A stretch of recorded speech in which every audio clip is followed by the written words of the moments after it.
I never expected to hear my wife, Rachel, say those words in front of 100 people. I've been married to the wrong man. The words sliced through the air like a blade, and the room went dead silent. Glasses froze halfway to lips. Conversation stopped mid-sentence. I felt every eye in the banquet hall shift toward me. My chest tightened as Rachel beamed at her old high school sweetheart, Jason, lean, confident, and smirking like he'd already won. But what they didn't know, what Rachel never saw coming, was that I already knew her secret. And before the night was over, I would burn her perfect world to the ground. Rachel and I had been married for 12 years. We had a mortgage, 2 kids, and what I thought was a strong partnership. I worked long hours at my firm, building a life for us while she took care of things at home. But lately, something had changed.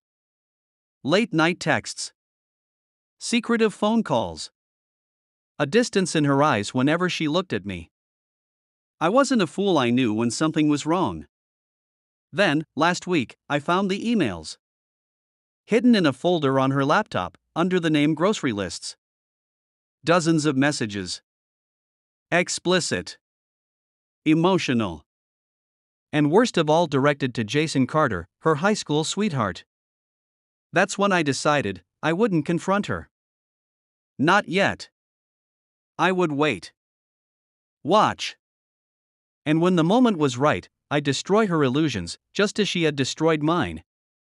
The night of the reunion, Rachel spent an hour in front of the mirror, making herself look perfect. A red dress. New perfume. The kind of effort she hadn't made for me in years. As soon as we arrived, she pulled away from me, scanning the crowd until she spotted him. Jason Carter. Former high school football star, now a successful real estate developer. His arm was draped around a stunning blonde, but Rachel didn't seem to care.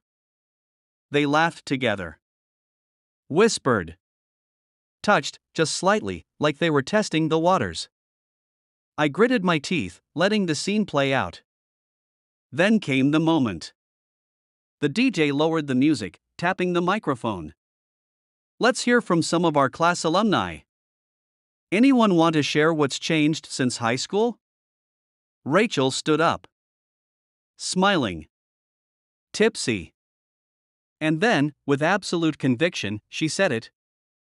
I've been married to the wrong man. Gasps filled the room. Jason chuckled, pretending to be surprised, while his date stiffened beside him. My face burned, but I forced myself to stay calm. Because I was about to make sure Rachel regretted every single choice she'd made. The moment she sat back down, I leaned in, my voice low.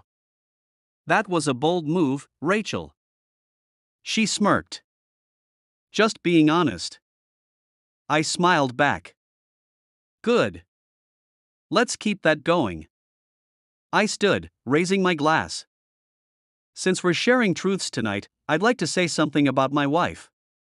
Rachel's smile faltered. Jason shifted uncomfortably. She's right, I continued. She has been married to the wrong man. A man who trusted her. A man who worked 12-hour days so she could stay home with our kids. A man who never once suspected that while he was building a life for her, she was throwing it away. Murmurs rippled through the crowd. Rachel's face paled. I turned to Jason's date. Emily, is it? You might want to hear this. I pulled my phone from my pocket, clicking on an email. You see, Rachel and Jason here have been keeping in touch. Not just as old friends, but as something more. Emily's head snapped toward Jason. What is he talking about? Jason laughed nervously. He's just. I held up the screen. Emails. Dozens of them. Plans for secret weekend trips. Details about how they can't wait to finally be together. Rachel's breath hitched. The color drained from her face. Jack. I wasn't finished. You know what else I found? I turned toward the crowd.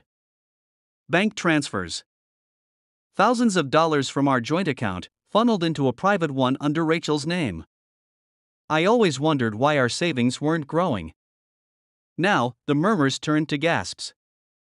People whispered. The DJ cut the music entirely. Rachel's hands trembled.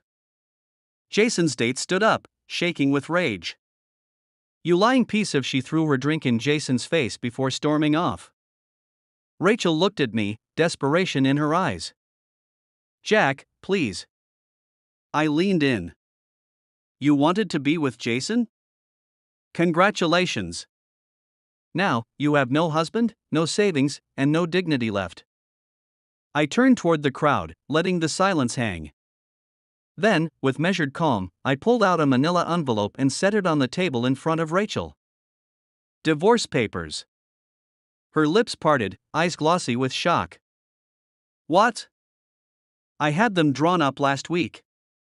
I exhaled, feeling the weight of 12 years lift from my shoulders. You've been playing a game, Rachel. But you forgot I played a win. A slow, sharp laugh cut through the tension. It took me a second to realize it was mine. You thought you had control, I said. You thought you could humiliate me.